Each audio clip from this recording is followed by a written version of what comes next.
गुरुर्ब्रह्मा गुरुर्विष्णुः गुरुर्देवो महेश्वरः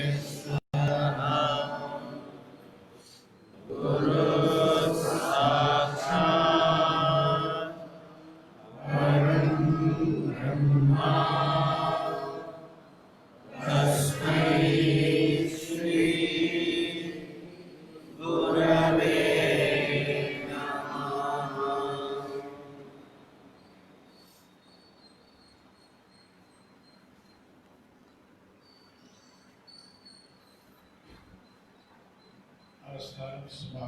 नमस्कार मास्टर।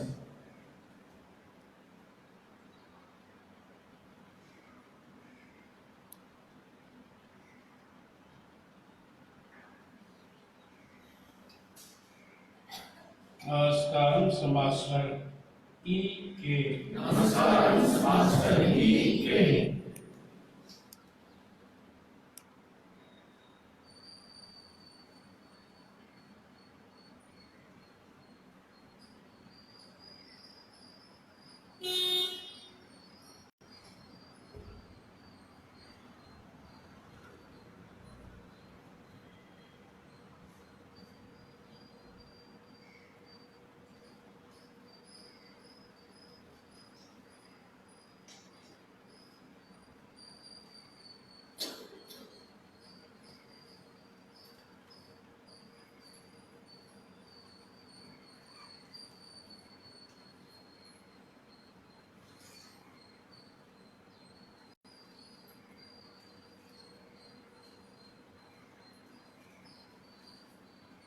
नमस्कार मास्टर M.N.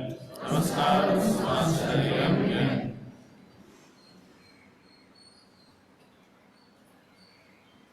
नमस्कार मास्टर C.V.V.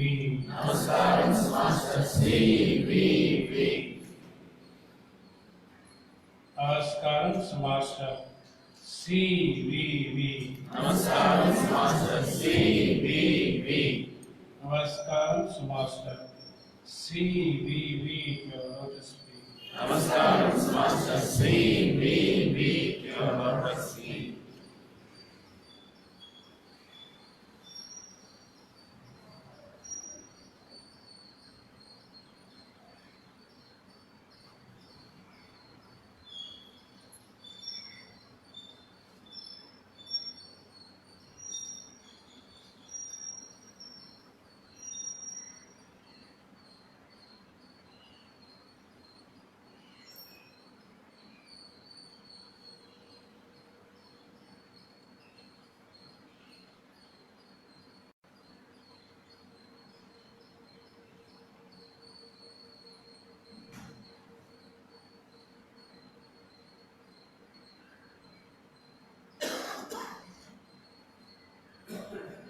नमः। सभा सरस्वती नमः।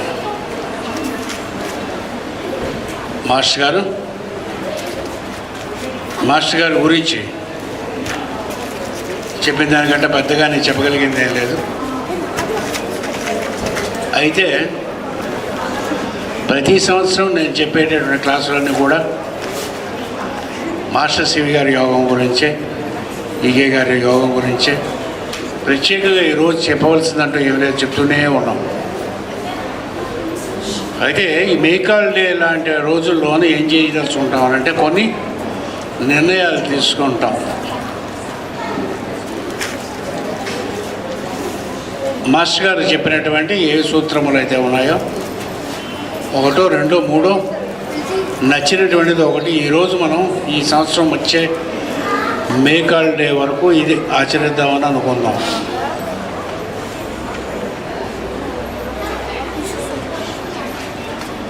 Enemy be aware of yourself అనేటటువంటి ఒక మంత్రం మాస్టర్ గారు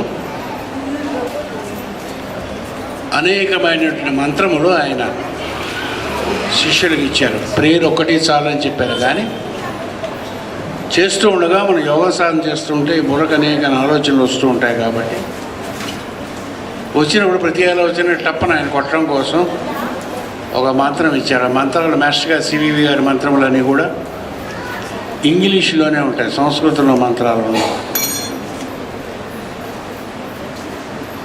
అందులో ఆయన ఇచ్చినటువంటి ఒక మంత్రం, చాలా మంత్రాలు ఉన్నాయి. ఎనిమి బిహేవియర్ ఆఫ్ సర్వ్, ఇది నా క్లాసుల్లో నిరంతరం చెప్తూనే ఉంటాను. పైథాగరస్ కూడా చెప్పాడు, మాస్టర్ ఈగే గారు కూడా చెప్పారు, అరవింద్ యోగేంద్రులు చెప్పారు. అందరూ ఇదే చెప్తూ ఉంటారు. ఏమిటి చెప్పారంటే, ఎంతమంది అయితే మనకు పడదో, ఎంతమంది అయితే మనకు నచ్చరో అన్ని బ్లాక్ స్పాట్స్ మన దగ్గర ఉన్నట్టుగా లెక్క. ఉదాహరణకి ఎవరి మీదైనా కోపం వచ్చిందనుకోండి, కోపం వస్తే ఏమిటవుతుంది, అవతల వాడికి ఏమిటవుతుంది, ఏమీ అవుతుంది. మనకేమిటవుతుంది, బ్లడ్ ప్రెషర్ పెరుగుతుంది. ఇప్పుడు ఎవడి మీదైనా కోపం వస్తే ఎవడికి నష్టం, ఎవడు కోపం వచ్చిందో వాడికే నష్టం. అలాగా ఎంతమంది అయితే మనకి నచ్చరో జీవితం అనందు అంత కష్టాలు పడాలని లెక్క, అంతే అన్నాడు. సర్వము జగన్మయమై ఉంటుంది, సర్వము మాస్టర్గారమై ఉంటుంది, సర్వము అంతర్యామయమై ఉంటుంది. ప్రతివాడి హృదయంలోనే మాస్టర్ గారు ఉంటారు. ప్రేర్ చేస్తున్న వాళ్ళందరూ, ఇక్కడ ఉండేటటువంటి వాళ్ళు అందరూ హృదయంలో మాస్టర్ గారు ఉంటారు. పొద్దున సాయంత్రం ప్రేయర్ చేస్తుండేటప్పుడు అలా ప్రేయర్ చేస్తున్న వాళ్ళలో ఒకళ్ళు ఇద్దరు మనకు నచ్చలేదు అనుకోండి, నచ్చకపోవటం అనేటటువంటి లోపము మన యందు ఉంటుంది. ఇందాక నేను చెప్పినట్టుగా కోపం వస్తే మనకి ఎలాగైతే నష్టం, ఎవడైనా నచ్చకపోతే మనకే నష్టం. అంటే భగవంతుడు అంతర్యామైనటువంటి భగవంతుడిని ధ్యానం చేస్తునేటప్పుడు బ్లాక్ స్పాట్స్ కొన్ని వీడిలో ఉన్నాయి, వీడిలో ఉన్నాయి. దీనికి సంబంధించినటువంటి మాస్టర్ గారు ఒక శిష్యుడికి ఇచ్చినటువంటి ట్రైనింగ్ నేను ఎప్పుడు చెప్తూ ఉంటాను, ఈ టైం అప్పుడు మళ్ళీ చెప్పుకోవాలి. నాలాంటి వాడు ఒకటి మాస్టర్ గారి దగ్గరికి వచ్చి, మాస్టర్ చాలామంది శత్రువులు ఉన్నారండి, ఎలాగైనా ఏదైనా చేయాలి, నేను చచ్చిపోతున్నాను ఈ శత్రువులతో. ఎవరు అంత లిస్టు రాసుకుని పట్టురారా అన్నాడు మాస్టర్ గారు. వీడు ఒక 6 నెలలు అంత టైం తీసుకున్నాడు. ఎవడైనా మిస్ అయిపోతే మళ్ళీ పోతుంది కదా, లిస్ట్ అంతా ఒక 10 పేజీలు పట్టుకుని వచ్చేట్ల చూసి మాస్టర్ లిస్ట్ మొత్తం ఫైనలైజ్ చేశారు. అంటే అంత వెదవని లెక్కవాడు చేస్తే ఇందులో బాగా నీకు చాలా నచ్చినటువంటి అలా 7 తీ అన్నారు. 6 నెలలు పట్టింట. అందరూ ఎవరైనా పోతాడు విసికేప్ అని 6 నెలలు అయిన తర్వాత 7 తీసుకొచ్చారు. 7 తీసుకు మాస్టర్ ఈ 7 మాస్టర్ ఏదైనా చేసేవాడు కదా. 7లో నీకు అందరికంటే ఎవడైతే కోపం ఉందో అనుకుంటున్నా అన్నట్టు. 7లో మరి తీయాలి కదా. 6 నెలలు పట్టింట. ఒకరిని తీసుకొచ్చాడు. వీడండి అసలు వీడు ఫోటో కొట్టరా అన్నట్టు. అంటే చెల్లంగా ఏదో పెడతారు అనుకున్నాను మాస్టర్. ఫోటో కట్టన్నట్టు. కట్టిన తర్వాత నా ఫోటో పక్కన పెట్టి వాడు రోజు enemy behaviour of your self ధ్యానం చేసుకోవాలన్నట్ట. ఎవరైతే నచ్చరో మనకి, ఎవరివైతే కష్టమైతే ఉంటుందో, కష్టం అనేటటువంటిది మనం అనుకునేటటువంటి ఒక మెరమర తప్ప అక్కడ ఏమి ఉండదు. అక్కడ దుఃఖం అనేటువంటి మనం అనుకున్నట్టు కదా అక్కడ అవ్వలేదు అనేటటువంటి దుఃఖం. 3 విషయాలు ఉంటాయని చెప్పారు మాస్టర్ గారు. Delay, disappointment. డిలే అంటే అనుకున్న దానికంటే మెల్లగా అవ్వడం. ఇంట్లో పెళ్ళి ఉంటుంది, పెళ్ళి అవ్వాల్సిన టైం దానికి 24 ఎంతకో అయితే 20 నుంచి పెళ్ళి అవ్వలేదని ఏడవకూడదు అంటాడు. డిలే అయిపోతుందని దగ్గరికి వస్తుంటారు, డిలే అయిపోతున్నారు దాన్ని. విశాఖపట్నంలో 1:10 మేలు ఉంటుందండి. మా చిన్నప్పటి నుంచి అదే టైం. బ్రిటిష్ వాడు ఉన్నప్పటి నుంచి అది దాని పేరు మెయిల్. మెడ్రాస్ వెళ్ళే మేలు, కలకటా వెళ్ళిన మేలు 1:10 దాని టైం అన్నమాట. 11 గంటలు వెళ్ళిపోయి అక్కడికి. ఇంకా ట్రైన్ రాలేదంటే ఎంత పొద్దు తక్కువ. డిలే అవుతున్నదన్న దాని గురించి మనం ఆలోచించడం కూడా అంతే అన్నాడు. దాని టైం వచ్చినప్పుడు అయిపోతుంది. ఎలాగే ఇందా మాస్టర్ గారు ఐ శ్రీనివాస్ గారు చెప్పినట్టుగా నమ్మాలి. ఎవరిని? ముందు మాస్టర్ గారిని నమ్మాలి. ఆ తర్వాత మీ మీద మీకు నమ్మకం వస్తుంది. మనం ఏమిటి పెట్టుబడి పెట్టమన్నారంటే పొద్దున్న వారికి సాయంత్రం వారికి నా ప్రేయర్ చేయండి అని పెట్టుబడి పెట్టమన్నారు. ఒకటే ఇన్వెస్ట్మెంట్ అడిగింది. 10 లక్షలు 1 కోటి రూపాయలు ఎంతో బ్యాంకులో డిపాజిట్ చేసి చేయండి, నేను ఇంట్రెస్ట్ ఇస్తాను నేను అనలేదు. ఆయన పెట్టుబడి ఏమిటి పెట్టామని అంటే పొద్దున్న వారికి సాయంత్రం వారికి నా ప్రేయర్ చెప్పి ఏం చేయాలి మాస్టర్, ఏం చేయకండి అన్న, నువ్వేనా చేస్తే నేను ఎందుకురా, నేను చేస్తాను అన్నాడు. చేస్తుడో కొన్నాళ్ళకి ఏమిటవుతుందని అంటే మాస్టర్ గారి మీద ఉండేటటువంటి నమ్మకం మీ మీద మీకు నమ్మకంగా పెరుగుతుంది. చాలా అద్భుతమైన విషయం ఉన్నది.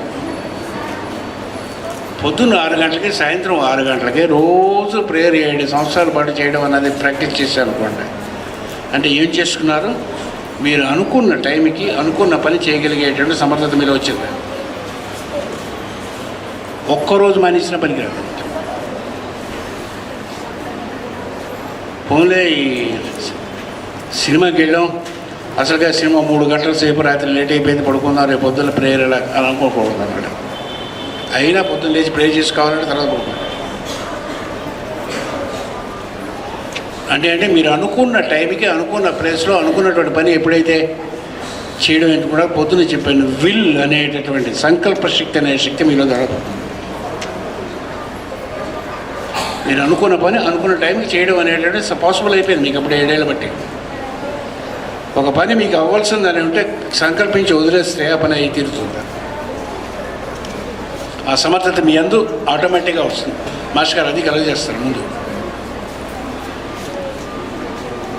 మాస్టర్ గారు ప్రే చేస్తూ రేపు 1,00,000 రూపాయలు కావాలంటే మీ బ్యాంకులో ఇవాళ ఉంటాయి, రేపు 100 రూపాయలు కావాలంటే 100 ఉంటాయి. అది వచ్చాక ఉంది. కావాల్సిన దానికంటే ఎక్కువ ఉండవు, తక్కువ ఉండవు. మాస్టర్ గారు ప్రే చేసిన ప్రతి ఇంటి యందు 10 మందికి భోజనం చేపట్టేటటువంటి సమర్థత ఉంటుంది. మీరు బతక వేసి పెట్టకపోతే తప్ప. ఇంటి అందు సమృద్ధిగా కావాల్సినవి ఉంటాయి. బట్ట ఉంటుంది, మకాన్ ఉంటుంది, రోటీ కప్పడా ఒక మకాన్ అవి ఇస్తారు. నాకు 4 కార్లు కావాలంటే నువ్వు కష్టపడి నువ్వు కొనుక్కోవాలి. 5 వాచీలు పెట్టుకుంటానంటే కష్టపడి కొనుక్కోవాలన్నాడు. ఒక వాచీ చాలా టైంకి. ఫ్యాన్సీకి 5 వాచీలు కావాలి, 10 కార్లు కావాలి. ఒక కారు చాలా సరిపోతుంది. లేకపోతే సైకిల్ మీద వెళ్తారు, కొమ్మ మునిపోయింది లేదు. నీడ్స్, వాంట్స్ అండ్ డిజైర్స్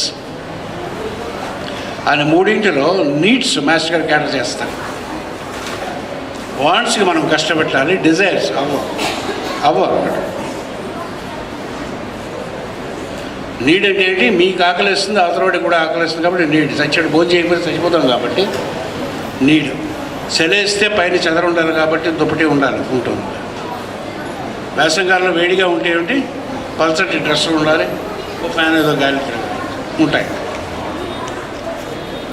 ఇవన్నీ కూడా నీడ్స్. దాహం వేస్తే మంచిది కావాలి, అలసిపోయి ఉంటే వెహికల్ కావాలి. బాగా అలసిపోయి వెళ్ళవలసి వచ్చినప్పుడు అక్కడ వెహికల్ దొరకాలి, ఏదో ఒకటి. దొరకలేదు అనుకోండి, దరిద్రమైన జాతకం లెక్క. ఇవేదో పూర్వజన్మలో ఎవరికి ఏ సాయం చేయలేదని లెక్క. తినడానికి సరిగ్గా లేదంటే ఆకలితో వచ్చినట్టే తిండి పెట్టలేదని లెక్క. దాహంతో వచ్చినటువంటి వాడికి నీళ్లు కానీ ఇవ్వకపోతే మా పాపంలో పాపం. రే కూర్చోండి రే ఎర్ర షర్ట్ కూర్చోరా.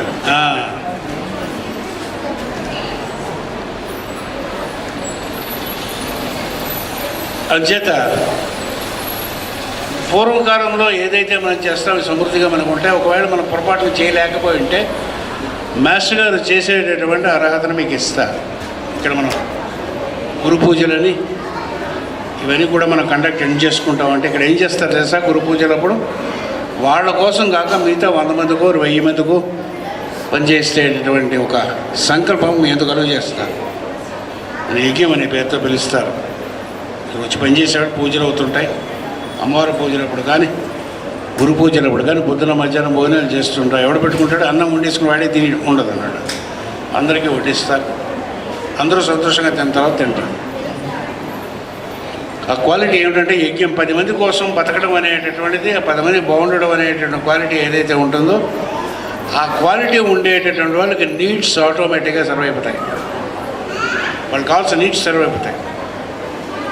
వాంట్స్ అప్పుడప్పుడు కావాల్సి వస్తాయి. ఫోన్ కావాలి, ఇప్పుడు ఈ రోజుల్లో ఫోన్ లేకపోతే పరికరం వాన్స్ వస్తాయి. ఫోన్ అవి వస్తుంటే టైం వచ్చినప్పుడు ఎప్పుడు నీకు అవసరమైతే వస్తాయి.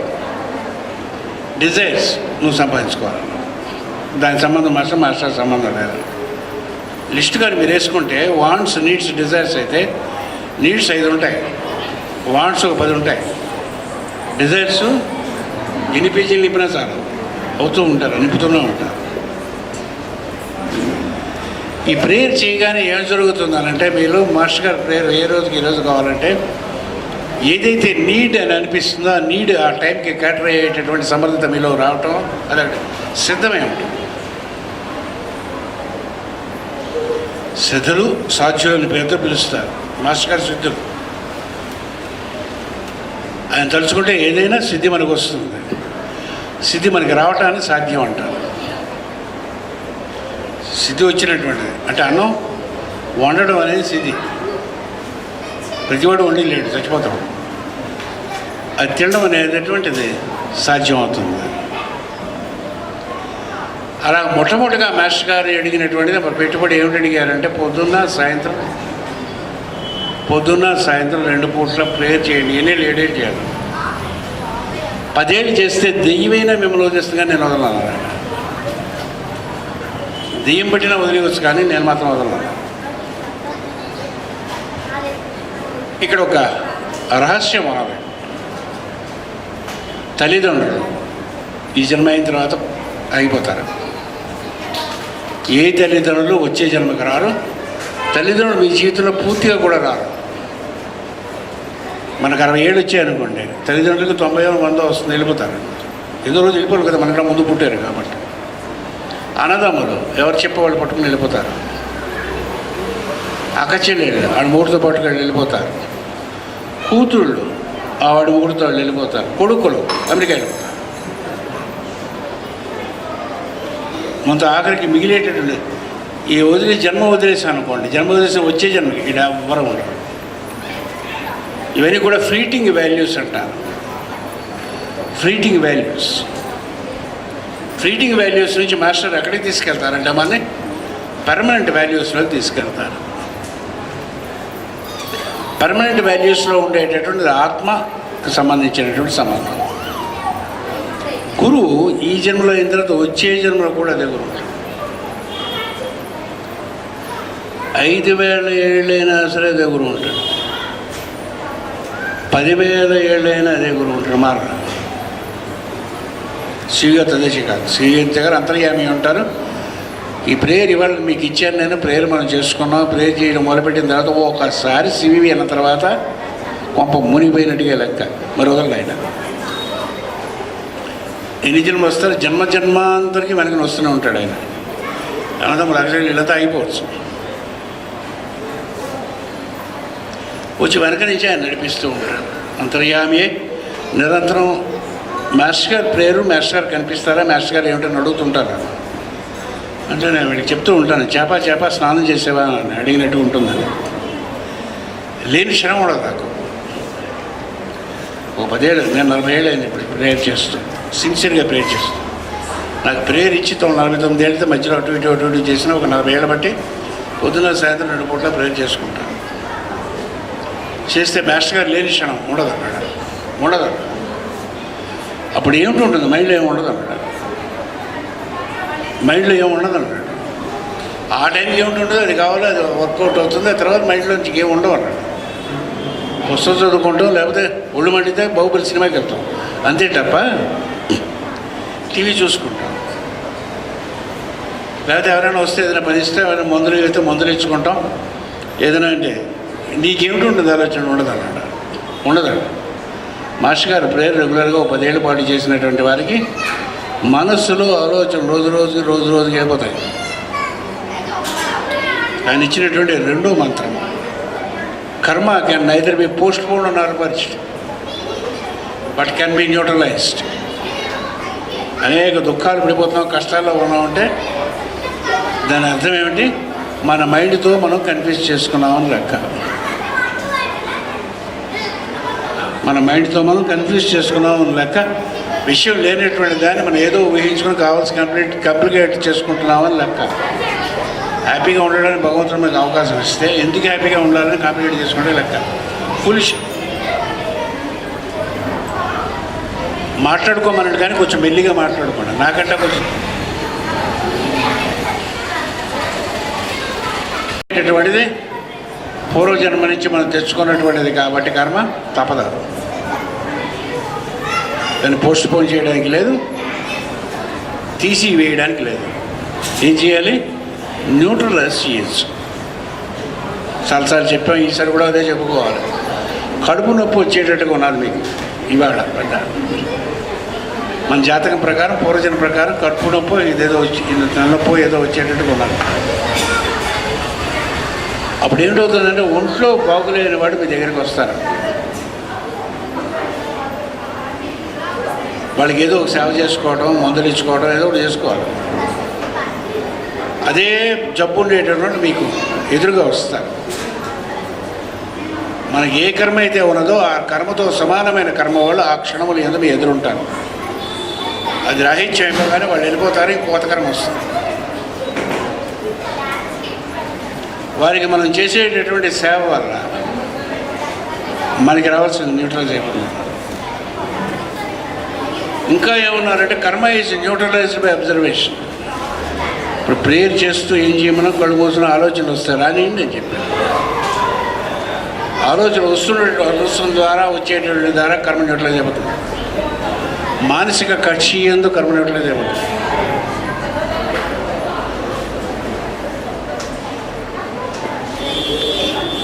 అంచేత ఏంటవుతుంది, మాస్టర్ గారు ప్రేయర్ చేస్తుండగా కర్మ రాహిత్యం వస్తుంది. మాస్టర్ గారు శ్రీనివాస్ గారు చెప్పినట్టుగా మోక్ష మార్గమునకు అడుగు పెడతాము. మోక్షం అంటే ఏం లేదు సార్, సమాధి అంటే ఏం లేదు. పోయిన తర్వాత వచ్చే సమాధి. మాస్టర్ గారు జోకులు చేసేవారు ఈకే గారు. వాడు పోయిన తర్వాత సమాధి కడతారు. సమాధి కాదు, ఉంటుండగానే సమాధి రావాలి. మోక్షం అంటే బతికి ఉండగానే మోక్షం రావాలి. మోక్షం అంటే ఏమిటి? నా డెఫినేషన్ ఏంటి తెలుసండి, మైండ్లో ఆలోచన లేకుండా ఉండడం. ఎప్పుడైతే ఆలోచన ఉండో కోరికలు ఏమి ఉండవు కాబట్టి ఏది కావాలో ఆ టైంకి వస్తుంటుంది, అవుతూ ఉంటుంది, వెళ్తూ ఉంటుంది. మనం అక్కడ నిలబడి ఉంటాం. ఏది కావాలంటే టైంకి వస్తుంది, అయిపోతుంది, వెళ్ళిపోతుంది. అవలేదు మనది కాదని లెక్క. కావాలని ఉండదు, ఇది కావాలని ఉండదు, కోరికే ఉండదు కాబట్టి ఇంకోటి మైండ్లో థాటే ఉండదు కాబట్టి ఇక వాడిని బంధించగలిగినటువంటిది మూడు లోకంలో ఏది ఉండదు, దానే మోక్షం పేరు పిలుస్తారు. మాస్టర్ గారు ప్రేయర్ రెగ్యులర్గా కానీ చేస్తే ఇది మాత్రం సిద్ధిస్తుంది.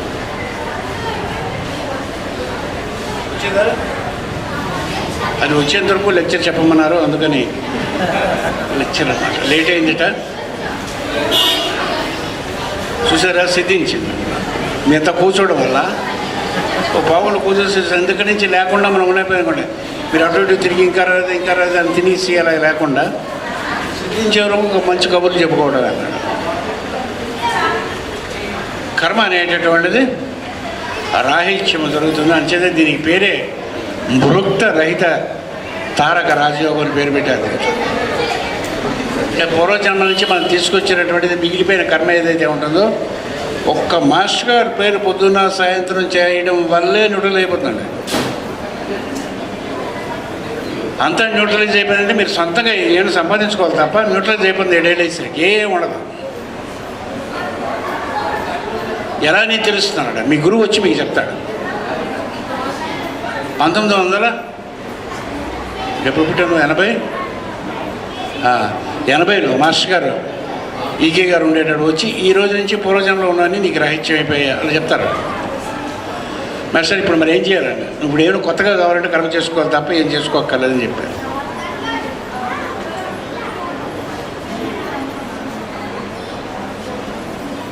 కర్మరాహిత్యమై మనసులో ఆలోచన లేకుండా ఉండే స్టేట్ని ఒకసారి ఊహించుకుంటే ఎలా ఉంటుంది తెలుసండి మీకు? నిత్యము ఆనందంగా ఉంటుంది. వచ్చేవాడికి ఆనందాన్ని మీరు పంచగలరు. అందరికీ వాడి ప్రాబ్లమ్స్ ఉంటే మీరు ప్రాబ్లమ్స్ ఉంటే వాడి పంచేది ఏమి ఉండదు, బోంద ఏమి ఉండదు అన్నాడు. పంచదార ఏం లేదు కదా మీ దగ్గర. పాయసం ఉంటే తొట్టులో వేసి పాయసం ఇస్తాం. ఆనందం ఉంటే అది పంచుకుని అది కొంచెం తీసుకుని వెళ్ళిపోతూ ఉంటారు. కొన్నాళ్ళకి రెగ్యులర్గా మీట్ అవ్వడం వాళ్ళు అనవసరంగా ఆనందంగా ఉంటారు. వాళ్ళు ఏమిటో అన్నెసరిగా హ్యాపీగా ఉన్నదండి మీ దగ్గరికి వచ్చాక అంటుంటారు కొంతమంది. ఏం చేద్దాం, మన దగ్గర ఏమి ఉండదు కాబట్టి, వాళ్ళు ఏమైనా ఏదో కోరి వస్తారు, మన దగ్గర ఏముండదు కాబట్టి, ఏం తీసుకోవాల్సింది ఏమి ఉండదు కాబట్టి వాళ్ళు కూడా ప్రాబ్లం అని ఏదైతే అనుకుంటారో అది యాక్చువల్ ప్రాబ్లం కాదు, క్లియర్ అయిపోయి వెళ్ళిపోతుంది. ఆ స్థితిని మోక్షం అనే పేరుతో పిలుస్తారు. మోక్షం యొక్క యాక్చువల్ డెఫినేషన్స్, సమాధి యొక్క definitions. Simultaneous existence in all planes of consciousness it's called yoga and samadhi అని చెప్పారు మాస్టర్ గారు. 7 లోకములు ఉంటాయి మనకి. 7 లోకములు ఒకేసారి ఉంటూ అన్ని లోకముల్లో కూడా పనిచేయగలిగేటటువంటి సమర్థత కలిపి నిరంతరం ఆనందంలో ఉండడం అనేది యోగం అని పేరు చెప్పారు మాస్టర్ గారు. మనస్సు అనే లోకంలో ఉండి కొంచెం కన్ఫ్యూజ్ అయిపోయి అలాగే ఉండదన్నాడు మాస్టర్ గారు. ప్రేయర్ చేసుకోలేదు ఏమిటి వస్తుంది, 7 కోశములు కనిపించడం మొదలుపెడతాయి మీలో ఉన్నది. 7 కోశములు ఆనందమైనటువంటి లోకంలో ఒక లోకాన్ని టచ్ చేస్తారు. ప్రాణమయం, అన్నమయం, మనోమయం, బుద్ధిమయం ఇందాక చెప్పాడు వాడు డ్రామాలో. ఇవన్నీ కూడా క్లియర్ అయిపోయిన తర్వాత పైన ఉండేది ఒకటే ఉంటుంది, ఆనందం అంటారు. తైత్తిరీయోపనిషత్తు ఆనందం అనే దాంట్లో ఫైనల్గా తీసుకొచ్చి అక్కడ నిలబెట్టేస్తారు. న్యాచురల్గా హ్యూమన్ బీయింగ్ ఆనంద స్వరూపుడు. ఎవరైనా మేము అందరం దుఃఖంగా ఉందామని ఎవరైనా అంటారండి?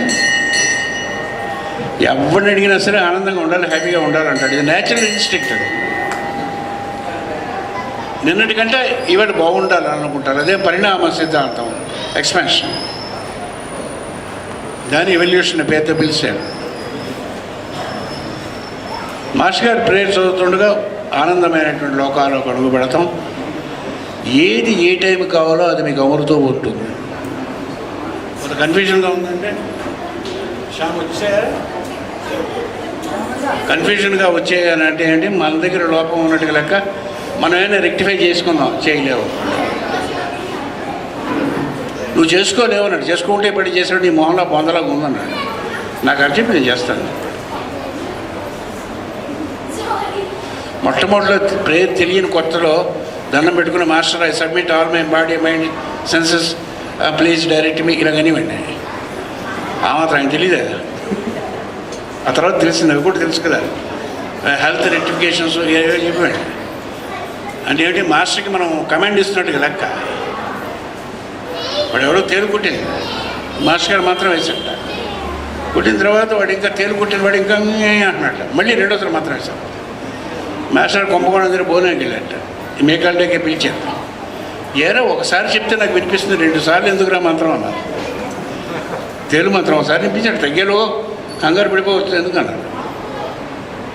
రెండోసారి నాకు తెలుస్తుంది, నాకు ఎందుకని నువ్వు కమాండ్ చేస్తున్నావా, నేను సర్వెంట్ అనుకున్నావా. మాస్టర్ని కానీ గురువుని కానీ దైవాన్ని కానీ మన యొక్క కమాండ్ చేసే ప్యూన్ అని అనుకుంటాం. అది మన దెబ్బతినేటటువంటిది. ఈ పని అని చెప్పినట్టుగా లెక్క కదా. మీరు కోరుతున్నారంటే ఏమిటి, you are ordering your own peon of a god or a master to do something. చేయని నేను ఏం చేస్తాను, పోనీడు. ఎక్వైరింగ్ ఏజ్కి సంబంధించినటువంటి ముఖ్యమైనటువంటి లక్షణం అంటే దేని పడించుకోరు. దేనైనా ఎప్పుడైనా ఏ క్షణమైనా వదిలేయగలిగేటువంటి సమర్థత ఎక్వైరింగ్ ఏజ్లో ఉంటుంది. ఏదైనా సైంటిఫిక్గా అర్థమైతే కానీ నేను యాక్సెప్ట్ చేయను. ఇందాక శ్రీనివాస్ గారు చెప్పినట్టుగా వీటన్నిటినీ క్యాటర్ చేయగలిగేటటువంటి యోగమే మాస్టర్ గారు ఇచ్చినటువంటి యోగం. పూర్వకాలంలో యోగంలో ఏవో చెప్పినన్నీ బాగానే ఉంటాయి. అది ఇవన్నీ మాస్టర్ గారు యోగంలోకి వచ్చిన తర్వాత పతంజలి యోగ సూత్రాలు అర్థమవుతాయి. భగవద్గీతలో చెప్పింది అర్థమవుతుంది. మీకు తెలియదేమో తెలియదేమో, మాస్టర్ గారు తాను వర్క్ చేసుకునేంత వరకు మాస్టర్ గారి ఇంట్లో కృష్ణుడు బొమ్మ ఉండేది. కుంభకోణం ఇప్పటికీ ఉంటుంది. శిష్యులు ఎవరైనా ఆధ్యాత్మిక దొంగలు ఎత్తుకెళ్ళిపోకుండా ఉంటే ఉంటుంది. తర్వాత ఆయన అయిన తర్వాత బ్రాహ్మణుడు పెట్టి ఆయన పూజ చేయించేవారు. ఫ్లూట్ వాయించేవారు మాస్టర్ గారు, వీణ వాయించేవారు.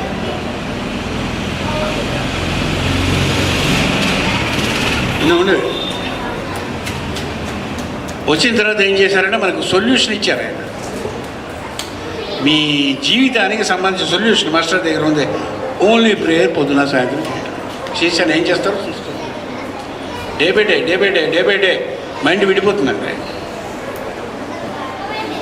మైండ్ ఎప్పుడైతే విడిపోతుందో, మైండ్లో కోరికలు ఎప్పుడైతే ఉందో ఆటోమేటిక్గా హెల్త్ వచ్చేస్తుంది.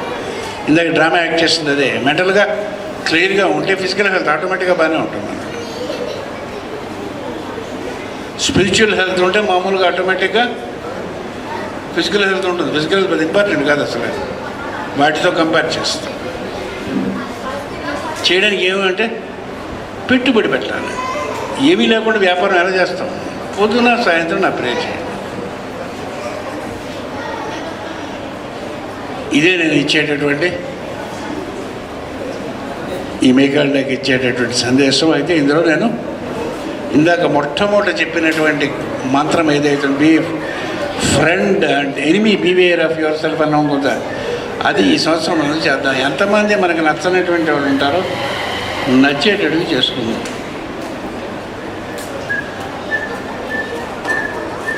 మాస్టర్ గారు ఆ ఫోటో తీసుకొచ్చి ధ్యానం చేయమన్నారు కదా, మనం ఏం చేద్దాం? ఎవరైతే మనకు నచ్చదో వీడికి బాగుంటే బాగుండు, వీడి జీవితం బాగుంటే బాగుండు, అన్నీ వీడికి బాగుంటే బాగుండు. రోజుకి ఒక 2 నిమిషాలు వాడి మీద మంచి ఆలోచనలు పంపించండి. ప్రేయర్ అయిపోయిన తర్వాత మీకు ఎవడైతే ఒళ్ళు మండిపోతుంటుందో వాడి మీద, వాడికి వాడి పిల్లలు ఉంటే బాగుండే అని అనుకుంటాడు. కొన్నాళ్ళకి వాడు మీ ఫ్రెండ్ అయిపోతాడు.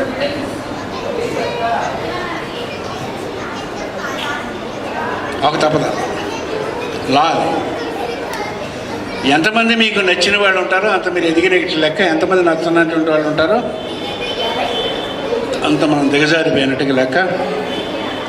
ఇవాళ రాత్రి వెళ్ళి మీకు ఎంతమంది నచ్చలేదో అంతమంది ఒక లిస్ట్ రాసుకోండి. వచ్చే మేఘాళ్ళకి ఎంతమంది న్యూట్రలైజ్ చేస్తామో చూసుకుందాం. స్వస్తి ప్రజాభ్య పరిపాలయంతాం న్యాయేణ మార్గేణ మహీన్మహీషాః గోబ్రాహ్మణేభ్యః శుభమస్తు నిత్యం. లోకాః సమస్తాః సుఖినో భవంతు.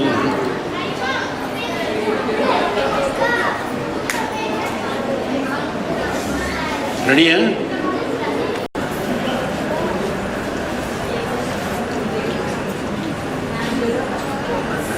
మాస్టర్ సివివి గారు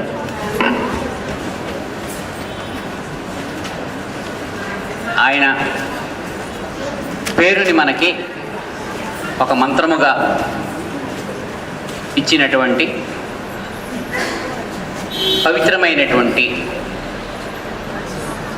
రోజు ఈ మేకాళ్ళేగా మనము ప్రతి సంవత్సరము కూడా ఆచరించుకుంటున్నాము. 1910వ సంవత్సరంలో మాస్టర్ గారు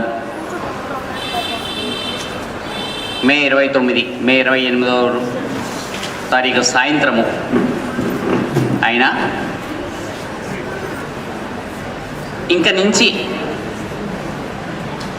తన శిష్యులైనటువంటి వాళ్ళు ఎవళ్ళైనా సరే కేవలము మాస్టర్ సివివి నమస్కారం అని చెప్పుకుంటే చాలు, వేరే ఏ రకమైనటువంటి కోర్సులు కానీ మెడిటేషన్స్ కానీ చేయని అవసరం లేదు అని చెప్పినటువంటి రోజు. అంటే అంతకు పూర్వం మాస్టర్ గారు ఈ భూమిని, మానవ జాతిని, ఈ రెండింటినీ కూడా ఇంతకు పూర్వము ఉన్నటువంటి పద్ధతిలో కాకుండా కొంచెము వేగముగా, సులభముగా మనము అనేటువంటి ముక్తి అనేటువంటిది ఏదైతే ఉంటుందో దాని వైపు నడిపించాలి అనేటువంటి ఉద్దేశ్యంతో ఆయన చాలా సాధన చేశారు, శ్రమపడ్డారు. కొంతమంది అభిప్రాయం ప్రకారము మాస్టర్ గారు ఒక 10 సంవత్సరముల పూర్వము నుంచే, అంటే 1900 సంవత్సరము నుంచే తన యోగ మార్గం ఏదైతే ఉన్నదో దానికి సంబంధించినటువంటి ఒక రూపాన్ని ఏర్పరుస్తూ వచ్చారు అని అభిప్రాయపడుతున్నారు. ఎందుకంటే మాస్టర్ గారి యొక్క డైరీలో ఆయన ఇచ్చినటువంటి అంశములను కనుక పరిశీలిస్తే చాలా విషయముల పట్ల ఆయనకి ఒక స్పష్టమైనటువంటి అవగాహన ఏర్పడి దాని ఒక సంపూర్ణమైనటువంటి ఒక రూపము ఇవ్వడము కోసము కొంత కృషి జరిపారు అని చెప్పి జరుపుతూ తన చుట్టూ ఉండేటువంటి వాళ్ళు ఎవరైతే ఉన్నారో వాళ్ళందరికీ కూడా వాళ్ళ చేత కొంత సాధన చేస్తూ కొన్ని పద్ధతుల్లో వీటిల్లో ఏది అందరికీ కూడా ఉపయోగపడేటువంటిది అనేటువంటి దానికోసం ఆయన ప్రయత్నం చేశారు. అలాంటి సమయంలో సివివి గారిని ప్రభావితము చేసినటువంటి ఒక వ్యక్తి లూయిస్ కుహ్నెన్ అని చెప్పి అనేటువంటి ఒక జర్మన్ దేశానికి చెందినటువంటి ఒక న్యాచురోపత్. ఆయన 1935వ సంవత్సరంలో జన్మించారు. ఒక 65 సంవత్సరములు ఆయన జీవించారు. ఆ సమయంలో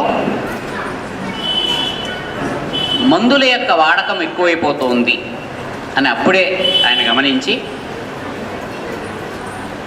ప్రాకృతికమైనటువంటి ప్రకృతి చికిత్స మాత్రమే మనిషిని సంపూర్ణమైనటువంటి ఆరోగ్యవంతునిగా చేస్తుంది అనేటువంటి ఉద్దేశంతో జర్మనీ దేశంలో ఆయన హైడ్రోథెరపీ అని చెప్పి మనము ఇప్పుడు చెప్పేటువంటి ఒక స్వస్థత ఒక చికిత్స పద్ధతిని ఆయన ప్రారంభించారు.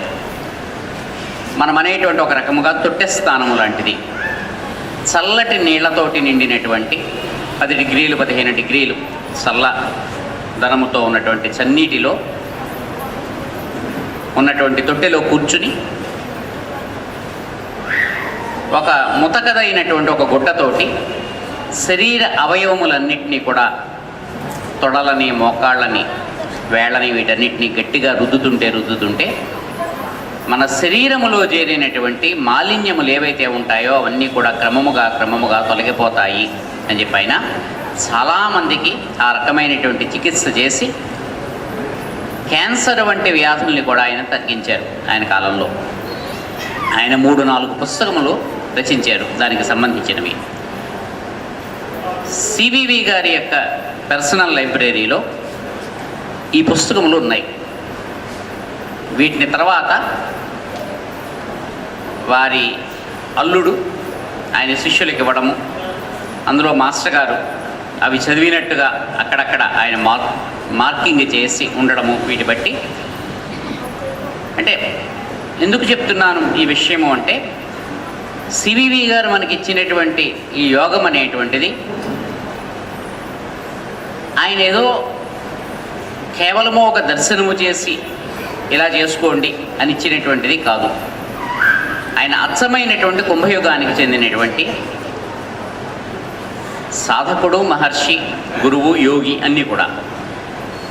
ఈ యుగంలో ఉండేటువంటి లక్షణం ఏమిటంటే చెప్పినటువంటి దాన్ని మనము కూడా ఆచరించి ఇది మంచిదే అని అర్థము చేసుకుంటే తప్పిస్తే దాన్ని స్వీకరించకపోవడం. ఇంతగా పూర్వము ఉన్నటువంటి మీనయోగము అనేటువంటి దాంట్లో ఉండేటువంటి లక్షణం ఏమిటంటే పెద్దవాళ్ళు ఏదైనా సరే చెప్తే ఇది ఇలా చెయ్యండి అంటే అలాగే చెయ్యడం అంతే, ఇంకా ప్రశ్నించడం అనేటువంటిది లేదు. ఇప్పుడు అలా కాదు.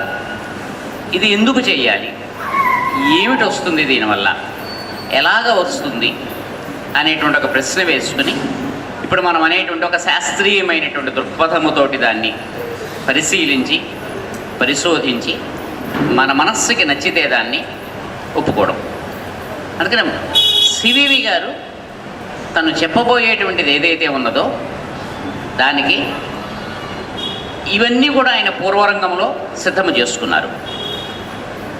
ఆయన ఇచ్చినటువంటి యోగము యొక్క ప్రయోజనం ఏమిటంటే ఆయన 2 విషయములు చెప్పారు. 1920లో ఆయన ఇండిపెండెన్స్ డిక్లరేషన్ అని చెప్పి ఒక ప్రకటన చేశారు. ఈ యోగం యొక్క ప్రయోజనం ఏమిటి, నేను చెప్తున్నటువంటి దానిది అంటే సంపూర్ణమైనటువంటి స్వాతంత్ర్యము.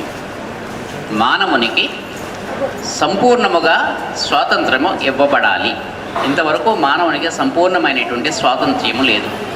అతని యొక్క జీవితము గ్రహముల ద్వారా మిగిలినటువంటి అనేకమైనటువంటి పర్యావరణంలో కానీ సౌర కుటుంబంలో కానీ ఉండేటువంటి శక్తుల ద్వారా నియంత్రించబడుతున్నది. కొంతవరకు కర్మ ద్వారా కూడా నియంత్రించబడుతున్నది. వీటన్నిటి నుండి కూడా అతను స్వేచ్ఛను పొందగలగాలి, సంపూర్ణమైనటువంటి స్వాతంత్ర్యం. అయితే ఈ స్వాతంత్ర్యం అనేటువంటిది అందరికీ కనుక సిద్ధిస్తే దాన్ని ఉపయోగించుకోవడం అనేటువంటిది వాళ్ళకి చేతనవ్వాలి. అది తర్వాత. కానీ ఆయన యొక్క యోగం యొక్క ఉద్దేశ్యం ఏమిటంటే సంపూర్ణమైనటువంటి స్వాతంత్ర్యం. రెండవది ఏమిటంటే అమరత్వం. ఈ శరీరాన్ని ఎంతకాలము కావాలంటే అంతకాలము ఉంచుకోగలగడం, మనకిష్టమైతే విడిచిపెట్టడం, దీని మీద కూడా నియంత్రణ కావాలి. సంపూర్ణమైనటువంటి స్వాతంత్ర్యము, అమరత్వము, ఈ రెండు నా యోగం యొక్క ఫలము ఆయన చెప్పారు. ఇందాక మాస్టర్ గారు చెప్పినట్టుగా 7 సంవత్సరములు కనుక ఈ యోగము చేసినటువంటి వాళ్ళని నేను కాచుకుంటానని చెప్తూ 10 సంవత్సరములు కనుక ఈ యోగములో మీరు స్థిరముగా కనుక ఉంటే ఈ రెండు మీకు లభిస్తాయి. ఇది నేను మీకు ఇస్తున్నటువంటి ఒక ప్రతిజ్ఞ, నేను చేస్తున్నటువంటి ఒక ప్రమాణం. ఇది చేస్తున్నటువంటి గురువు ఎంత గొప్పవాడై ఉంటాడో మీరు ఆలోచించుకోండి అన్నారు. మీరు ఇంకా వెనక్కి తిరిగి చూడకండి, ఇంక దేనివైపు చూడకండి, నేను చెప్తున్నాను, నన్ను నమ్మండి. 10 సంవత్సరముల పాటు కనుక మీరు ఈ ప్రేయర్ ప్రతిరోజు ఉదయము సాయంత్రము కనుక చేస్తే, ఇందాక చెప్పినట్టుగా మాస్టర్ గారు చేయడం అంటే పొద్దున చెప్పినప్పుడు చెప్పారు ఏం చేయాలి ప్రేయర్ అంటే, ఏం చేయక్కర్లేదు, కళ్ళు మూసుకుని మాస్టర్ గారి యొక్క పేరు తలుచుకుని కళ్ళు మూసుకుని అలాగ కూర్చోవడమే. ఎంతసేపు మనం కూర్చోగలిగితే అంతసేపు కూర్చోవడం. మన మనస్సులోకి ఏ రకమైనటువంటి ఆలోచనలు వచ్చినా సరే వాటిని పరిశీలించడమే తప్పిస్తే వాటిని నియంత్రించడం అనేటువంటి ప్రయత్నము చేయకుండా ఉండడం. అలా కనుక చేస్తే క్రమముగా క్రమముగా క్రమముగా ఆలోచనలు లేనటువంటి ఒక స్థితిలోనికి మనము పెడతాము. ఆ స్థితిలో మనం ఉండగా అప్పుడు మనకి కలిగేటువంటి కొన్ని భావములు కానీ ప్రకంపనలు కానీ పైనుంచి మనకి వచ్చేటువంటివి అవుతాయి. మన పైన ఉన్నటువంటి ప్రజ్ఞలు ఏవైతే ఉన్నాయో, శక్తులు ఏవైతే ఉన్నాయో, అవి మన ద్వారా ఏమి చేయదలుచుకుంటున్నాయో వాటికి సంబంధించినటువంటి ఆలోచనలని బీజరూపములుగా మన మనస్సులో అవి నిక్షిప్తము చేస్తాయి. దానికోసం అని చెప్పి మనము ఈ సాధన మనము చేయాలి. సాధన అంటే కళ్ళు మూసుకుని కూర్చోగలగాలి. అలా కూర్చుంటే క్రమముగా క్రమముగా మనము ఉండడం అనేటువంటిది మానేసి మనలో మాస్టర్ గారు ఉండడం అనేటువంటిది జరుగుతుంది. ఇది జరిగినప్పుడు మాస్టర్ గారు చెప్పినటువంటి సంపూర్ణమైనటువంటి స్వాతంత్ర్యం అనేటువంటిది, అమరత్వం అనేటువంటిది, ఈ రెండూ కూడా మనకి సిద్ధిస్తాయి. ఎందుకని ఇది మనకి ఇవ్వాలి అంటే అపారమైనటువంటి దయ, అంతకు మించి ఇంకొక సమాధానం ఏమీ లేదు. ఎందుకంటే మాస్టర్ గారికి ఆయన దేహము స్వీకరించి సివివిగా ఆయన దిగి వచ్చిన తర్వాత ఆయన మనస్సుని బాగా కష్టపెట్టినటువంటి కొన్ని సంఘటనలు ఉన్నాయి.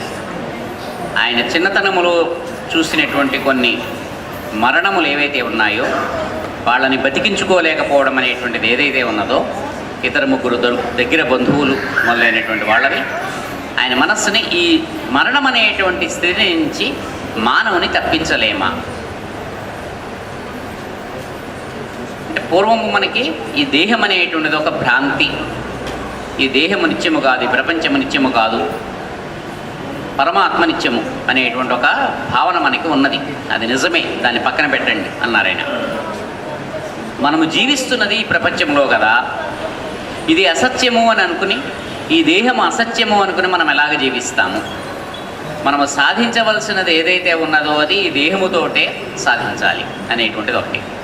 రెండవది, ఏదో ఒక సమాధి అనేటువంటి ఒక స్థితిలోనికి వెళ్ళి మనకి ఏమీ తెలియనటువంటి స్థితిలో ఒక బ్రహ్మానందమైనటువంటి ఒక అనుభవాన్ని మనము పొందడం అనేటువంటిది కాదు. మనకు తెలుస్తూ ఉండగా మనం ఏమి సాధిస్తున్నామో, ఏ స్థితిలోకి వెళ్ళామో అనేటువంటిది మనకి తెలియాలి. తెలియనటువంటి స్థితిలో ఒక కలలాగా మనకి అందులోంచి బయటకు వచ్చిన తర్వాత ఏం జరిగిందో నాకు తెలియదండి, అలాగ కళ్ళు మూసుకున్నాను, ఏదో అయిపోయింది. ఆ ఏదో అయిపోయింది కాదు, ఏమయ్యింది మనకి తెలియాలి. తెలుస్తూ నువ్వు అర్థం చేసుకుని ఆ స్థితిలో నిలవగలగాలి. మనకి 2 రకములైనటువంటి సవికల్ప నిర్వికల్ప అని చెప్తారు. మన వాళ్ళు చెప్పారు సవికల్ప సమాధిలో అంటే చిట్ట చివర చాలా కొద్ది మంది తప్పిస్తే అందులో నిలవలేరు కాబట్టి పూర్వీకులైనటువంటి వాళ్ళు ఆ యుగమునకు సంబంధించి మీనయుగమునకు సంబంధించినటువంటి ఒక పద్ధతిలో దాన్ని తీసుకొచ్చారు. ఈ కాలమునకు సంబంధించి అది కాదు. ఇప్పుడు ఉండేటువంటి మనిషి యొక్క మనస్సు నొక్కుతూ ఉంటుంది. ఏం జరుగుతోంది అనేటువంటి ఒక కుతూహలం ఉంటుంది వాళ్ళకి. ఇప్పుడు మనమైనా ఉన్నాం, ఎక్కడికైనా వెళ్ళామనుకోండి విందు భోజనానికి, వాళ్ళకు ఒక కొత్త రకమైనటువంటి ఒక వంటకాన్ని వడ్డించారనుకోండి, ఆహా చాలా బాగుంది అని వచ్చేయడం అనేటువంటిది ఒక రకం తిని. ఇది ఎలా చేశారండి, ఏం చేశారండి, ఇందులో ఏం వాడారండి అనేది తెలుసుకోవాలనేటువంటి కుతూహలము కొంత. ఎక్కువ మందిలో ఈ కుతూహలము ఈ కాలంలో ఉంటుంది. పెట్టారు, తిన్నాము, ఆనందంగా రుచికరముగా ఉన్నది అని వచ్చేయడం అనేటువంటిది ఒక పద్ధతి అయితే, అసలు ఇది ఎలాగ చేశారు, మనం ఇంట్లో మనం ప్రయత్నం చేసుకోవచ్చునా అనేటువంటిది. ఈ కుంభయుగంలో మానవులందరూ కూడా ఈ 2వ వర్గానికి చెందిన వాళ్ళై ఉంటారు. ఏం జరుగుతోందో నాకు తెలియాలి, మాస్టర్ గారు దానికి సమాధానం చెప్తాము అని చెప్పి నిశ్చయం చేసుకున్నారు. తెలుస్తూ ఉండేటువంటి స్థితిలో నువ్వు ఇది అనుభవించు, అప్పుడు తెలియవలసినటువంటి అవసరం ఉన్నదా లేదా అనేటువంటిది తర్వాత ఇంకా ఆ స్థితిలోకి వెళ్ళడము అనేటువంటిది ఉంటుంది అని చెప్పి. అంచేత నేను ఇస్తున్నటువంటి ప్రమాణం ఏమిటంటే, మీకు తెలిసి మీరు చేస్తున్నటువంటి యోగంలో ఉండేటువంటి సోపానములు ఏవైతే ఉంటాయో వాటిని ఎక్కుతారు. ప్రతి క్షణము మీరు మెలకువతో ఉంటారు. నిద్ర అనేటువంటి ఒక సమాధిలోనికి వెళ్ళడం కాకుండా మెలకువతోటి మీరు గమనిస్తారు. సంపూర్ణమైనటువంటి స్వాతంత్రముతోటి మీరు ఉంటారు. కానీ వాటిని ఉపయోగించుకోవడము కూడా మీకు తెలియాలి అనేటువంటిది మాస్టర్ గారు చెప్పారు. ఎందుకంటే ఈ సాధన చేసినటువంటి మాస్టర్ గారు ఉండగా ఆయన సాధన చేసినటువంటి వాళ్ళు ఆ శిష్యులకి కొంతవరకు ఈ జ్ఞానమంతా కూడా వచ్చి మనిషిలో ఉండేటువంటి కొన్ని గుణములు కానీ కొన్ని అలవాట్లు కానీ ఏ రకముగా ప్రేరేపిస్తాయంటే, వాళ్ళకెప్పుడు పొడుము పీల్చడం అనేటువంటి ఒక అలవాటు ఉంది 2 శిష్యులకి. సరే వాళ్ళ దగ్గర నస్యం అయిపోయింది. అయిపోతే ఎలాగా అనుకుని సరే మనం ధ్యానంలోకి వెళ్దాం, చుట్టుపక్కల ఎక్కడ ఏ షాపులో చక్కటి నస్యము లభిస్తుంది ఈ ప్రాంతంలో అని చెప్పని కళ్ళు మూసుకుని వాళ్ళు ఆ ధ్యానములోకి వెళ్ళి ఈ నస్యం ఎక్కడ లభిస్తుంది ఏమిటి అనేటువంటిది గమనించుకుని అక్కడికి వెళ్ళి కొనుక్కొని తెచ్చుకునేదో చేసుకున్నారు. ఆ తర్వాత వాళ్ళు మాస్టర్ గారి దగ్గరికి వచ్చినప్పుడు ఆయన వాళ్ళని తిట్టారు. ఈ యోగము మీకు ఇచ్చినటువంటిది పొడుం డబ్బాలు ఎక్కడున్నాయో వెతుక్కోవడానికి కాదు. అంటే మానవునికి కనుక అంటే మనకి ఏదైనా కనుక అమృతతుల్యమైనటువంటి ఒక దాన్ని ఇచ్చినప్పటికీ కూడా దాన్ని వ్యర్థము చేసుకోవడం అనేటువంటి గుణం మనలో ఉంది. అందుకని పూర్వకాలం ఏం చేశారంటే, ప్రతిదానికి కూడా ఒక మంత్రము కానీ తంత్రము కానీ ఉంటే దానికి ఒక చిన్న అర్గళం అని చెప్పి ఒక చిన్న గడియ వేసినట్టుగా వేసి దాన్ని ఇప్పుకుంటే తప్పిస్తే లాభం లేదని చెప్పి ఒక చిన్న ముడి వేసినట్టుగా అన్ని చోట్లకి పెట్టుకుంటూ వచ్చారు. ఇది తీస్తే తప్పిస్తే మీకు అది సిద్ధించదు అని. ఎందుకంటే మన స్వభావం తెలుసు కాబట్టి అది కొంతవరకు కట్టడి చేస్తుంది. సరే ఈ కాలంలో మనకేమిటి, అలాంటి కట్టడికి లొంగేటువంటి స్వభావం మనది కాదు. ఏదైనా సరే అక్కడ నో ఎంట్రీ అనేటువంటి బోర్డు పెడితే ఆహా ఇది నో ఎంట్రీ కదా అని చెప్పి మన్నించి వెళ్ళిపోయేటువంటి తత్వం ఒకటి. పర్వాలేదులే ఎలాగైనా దీనికి ఇంకొక పక్కదారి ఉందా అని వెతుక్కునేటువంటి తత్వము ఒకటి. అయితే ఈ కాలంలో ఉండేటువంటి మనుషులకి ఇలాంటి పక్కదారులు వెతుక్కోవడం అనేటువంటిది ఎక్కువగా ఉంటుంది కాబట్టి వీళ్ళకి స్పష్టముగా ఇది అని చెప్పి తెలియజేస్తూ ఉండడం అనేటువంటిదే మార్గము అని చెప్పి మాస్టర్ గారు నిశ్చయం చేసుకుని ఈ రోజున ఆయన తన నామమునే మంత్రముగా ఇచ్చారు. ఎందుకనంటే ఏదైనా సరే ఆయన ఆలోచించినటువంటిది ఒకటి, సులభమైనటువంటి పద్ధతిలో ఉండాలి. కలియుగంలో ఉండేటువంటి మానవులకి కష్టతరమైనటువంటి పని ఏదైనా కనుక చెప్తే మనం చేయలేము. ఎక్కువసేపు మనకి అలిసిపోతాం తొందరగా. మానసికముగా అయినా సరే శారీరకముగా అయినా సరే చాలా సులువుగా మనకు అన్నీ కూడా ఏర్పడాలి. అందుకని ఈ కాలంలో వడ్డించే వరకు కూడా ఉండకుండా బఫే భోజనం, అక్కడ పక్కన వడ్డనున్నా సరే మన కాళ్ళు బఫే వైపు వెళ్ళిపోతాయి. ఎందుకని తొందరగా భోజనం ముగించేసి వెళ్ళిపోవచ్చులే, మళ్ళీ ఇక్కడ కూర్చోవడం వాడు రావడం వడ్డన ఇదంతా ఎంతసేపు. అందుకని ఫాస్ట్ ఫుడ్ సెంటర్లు ఉంటే అక్కడికే మనము వెళ్తాం. నుంచునైనా సరే తినేస్తాం, కూర్చుని తినడం ఎంత ఓపిక మనకి లేదు. పనేమీ లేకపోయినా సరే చాలా బిజీగా ఉన్నాము పోనీ అలాంటిది అని అనుకుంటే వేరు. మనకు పనేమీ లేకపోయినా సరే మనం నుంచి గబగబా రెండు మెతుకుల నోట్లో వేసేసుకు తినేయడం అనేటువంటిదే మనకి అలవాటు. అంచేత ఏదైనా సరే తొందరగా జరగాలి అనేటువంటి స్వభావం ఉన్నటువంటి వాడు కాబట్టి వీళ్ళల్లో చాలా మార్పులు రావాలి కాబట్టి ఆయన ఒకటే చెప్పారు, ఈ మార్పులన్నీ మీలో మీరు చేసుకోలేరు, ఇది మీకు సాధ్యమయ్యేటువంటిది కాదు. అంటే మీలో ఉండేటువంటి మాలిన్యములు ఏవైతే ఉన్నాయో వాటన్నిటినీ కూడా కడగడం అనేటువంటిది మీకు సాధ్యము కాదు. అవన్నీ నేను చేస్తాను. కేవలము మీరు ఉదయము సాయంత్రము కళ్ళు మూసుకుని నా నామము చెప్పుకుని అక్కడ కూర్చోండి. లోపల ఆ తొట్టి స్నానాలు అవన్నీ నేను చేయించుకుంటాను. మీకు ఏం చేయాలో, ఏది చేస్తే మీకు ఉపయోగకరమో, మీలో ఉండేటువంటి ఇందాక మనకి చూపించినటువంటి ఆ 7 రకములైనటువంటి ఆరోగ్య స్థితి మీకు ఏ రకముగా లభిస్తుందో, మీ భౌతికమైనటువంటి, మానసికమైనటువంటి, మనోమయమైనటువంటి, వైజ్ఞానికమైనటువంటి, మీ చుట్టూ ఉండేటువంటి సాంఘికమైనటువంటి, మీ ఆధ్యాత్మికమైనటువంటి సర్వము రకములైనటువంటి స్వస్థత మీకు నేను చేకూరుస్తాను. ఆ రకముగా మిమ్మల్ని సంపూర్ణమైనటువంటి మానవులుగా మార్చి ఈ యోగమునకు అనువైనటువంటి వ్యక్తులుగా, సాధకులుగా నేను చేస్తాను. ఆ బాధ్యత కూడా నా నెత్తి మీదే వేసుకుంటాను. కాబట్టి నేను మీ నుంచి ఆశించేటువంటిది ఏమాత్రము కూడా పక్క చూపు లేనటువంటి ఏకాగ్రతతో కూడినటువంటి ఒకే ఒక శ్రద్ధ అని అడిగారు. ఆయన అడిగినటువంటిది ఆయన ఒకటే, నన్ను నమ్మండి, ఈ ప్రేయరు 2 పూట్ల చేసుకోండి, అంతకు మించి మీరు ఏమీ చేయక్కర్లేదు, ఏం చేయాలో నేను చూసుకుంటాను అన్నారు. అంచేత అంతటి అపారమైనటువంటి దయ కలిగినటువంటి గురువు మనకి లభించడం అనేటువంటిది, ఆయన యొక్క మార్గంలో మనం ఉండడం అనేటువంటిది మన యొక్క అదృష్టము. ఆ మార్గంలో మనని మాస్టర్ గారే నడిపించాలి అని చెప్పి ప్రార్థిస్తూ సెలవు తీసుకుంటాం.